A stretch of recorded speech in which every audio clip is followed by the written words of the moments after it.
Yo, what's up you guys? So today we're talking about the Canon R3, but before we do, I want to show you the new setup kind of. So the reason why it looks different is because we just moved. So Ali and I moved in together about a week ago, and thanks to David, he actually showed me that two lights don't go like right here with the camera. It should be like this one and this one. So I have essentially my softbox as my key light, and if the camera would pick it up, there we go. Softbox there, and the newer light there. Newer, like not newer to me, newer as in like the brand's name is newer, which is why you get that nice little light right there. You can kind of see it off the like back of my shirt, which is really cool. And then beyond that, we have obviously the natural light, which is really dope. But I say all that to say this, that this is the new setup for now, and I really just want to say thank you so much for watching this, because now we're going to get into talking about the Canon R3. We just got that announcement yesterday, so the question is is it worth it? Is quality, price, and performance, are they matching? So if that's familiar to you, you probably saw my other video talking about the Sony 1.2G Master. So we're kind of going to do the same thing and determine based off what we know right now, is quality, price, and performance matching? But let's run through some specs and then we'll talk about that at the end. So run the intro. Okay, so now we have B&H loaded up, and I want to show you the three biggest features, in my opinion, for this camera. Obviously, you see the camera right off the bat. It looks amazing. It looks like a baby 1D with that vertical grip, which is really awesome because that's usually something you have to like buy extra. And I bought the vertical grip for this camera, and I love it. So I'm glad that they've put that in there already, and they actually use it as one of their highlight points. It's the right here, integrated vertical grip. But that's not the top three for me. That's not the top three.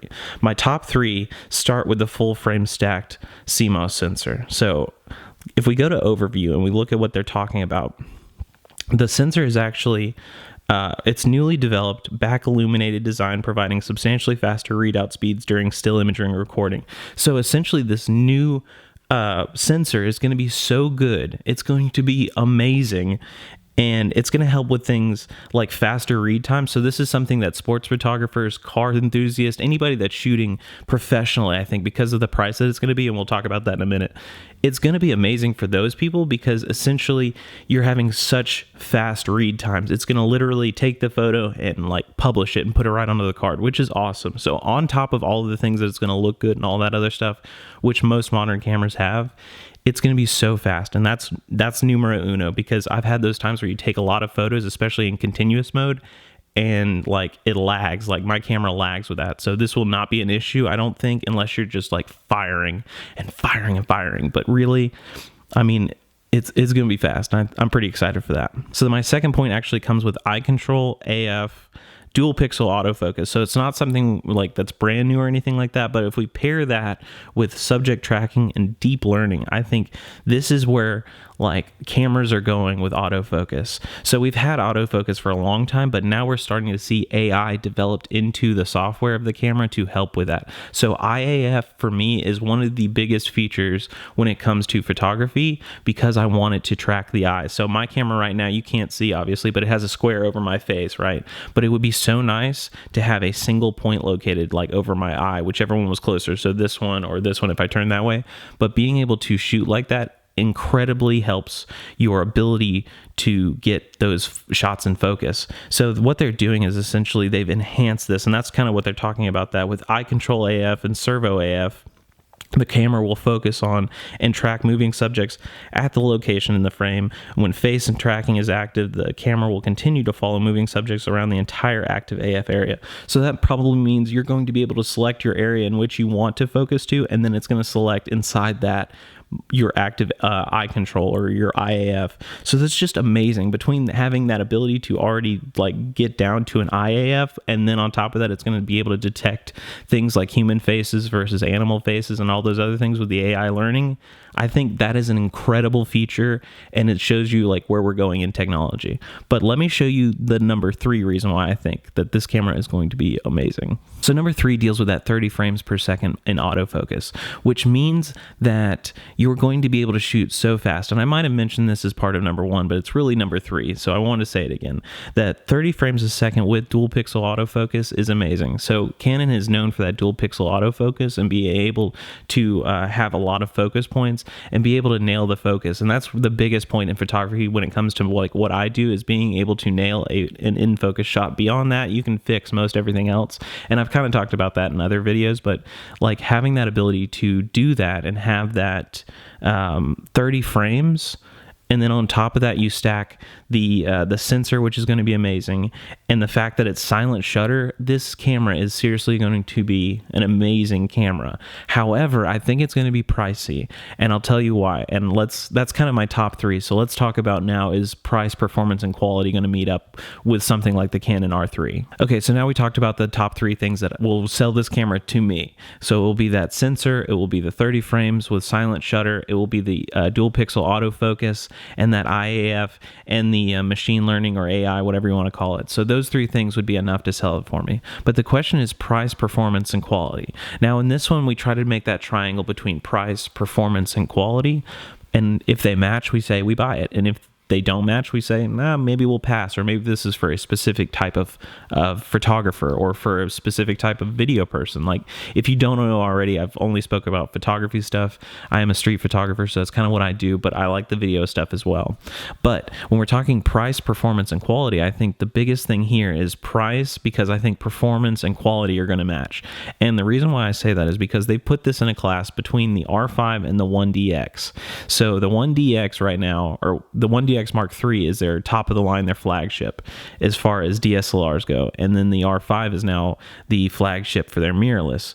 Both amazing cameras, and they have similar features, and they do different things as well. So like, they are flagships in their own right? But the question is like really price wise. So we have, if we look at B&H again, which I'll pull up over here again like I did the last time, I believe the R5 is going for like $4,000 or $5,000 depending on where you get it, and that's just the body alone. And then the 1DX is somewhere at least $6,000, if not $6,500. So the question is, if you have a $4,000 camera and a $6,500 camera, where are you going to put this one? Probably somewhere in the middle at maybe $5,000, which makes sense. However, is that price matching performance and quality? Probably. So in this case, I think it definitely matches performance and quality. So my triangle will be complete. But the problem with this, I think, is the problem that I have with most camera companies today is the fact that they've outpriced most of their clients and most of their enthusiasts. This is a professional based camera. So if you are making money on your photos, if you are shooting for clients, if you have work that you're getting paid for, this might be something for you. This might be something you need to check out. But on the other side, like, if you're just an enthusiast that isn't looking to going pro, or if you are looking to go pro, can you afford something like this? Can you afford putting basically a used Honda into a new body, especially if you don't already have RF glass? Like, now you're adding another $2,000 in a single piece of glass, or you're doing $4,000 or $5,000 extra on 2 or 3 pieces of glass. So your package gets a whole lot more expensive. So in that sense, I think in general, my triangle meets out, and that's kind of what we were talking about, is price, performance, and quality. And based on the specs that we have, I think it's going to be amazing. And it's just speculation, obviously, because we don't know the price, because it just got announced yesterday. But I think that's probably where it's going to be, and I'll be shocked. You let me know in the comments what you think, if you think it's going to be a little bit different, whether it's higher or lower.